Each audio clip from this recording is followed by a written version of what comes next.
என் வாழ்க்கையே வீணா போச்சு. ஞாயிற்றுக்கிழமை அதுமா எல்லார் வீட்லேயும் கம கம மனமனன்னு வாசம் வீசுது.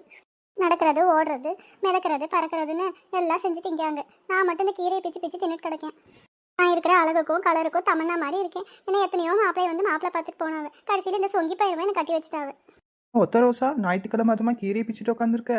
இது கறிகீரி எடுக்கலையோ? என்ன பீலிங் பண்ணிட்டு உட்காந்துருக்க? காலையில் என்னாச்சு? அது ஏன் கேட்குறேன் நெட்டவள்ளி, இந்த சொங்கி பையனை கல்யாணம் பண்ணிட்டு என் வாழ்க்கையே வீணா போச்சு. திங்க கூட வாங்கி கொடுக்க மாட்டேங்கான். கேட்டால் நீ போய் வேலைக்கு போய் வாங்கி தின்னுன்னு சொல்லுதான். நான் கீரை பிச்சு பிச்சு தின்னுட்டு கிடக்கேன். இல்லை சொங்கி மாமா, காலையில் என்ன பேப்பரை படிச்சுட்டு உட்காந்துருக்கீரு? அக்காவுக்கு கறிகீரி எடுத்து போட்டால் நல்லா வாய்க்கிற சுரணியா சமைச்சு போடுவாவில்ல. எவ்வளோ பீலிங் பண்ணிட்டு உட்காந்துருக்காவ? நீங்கள் உட்காந்து பேப்பர் படிச்சுட்டு உட்காந்துருக்கீங்க.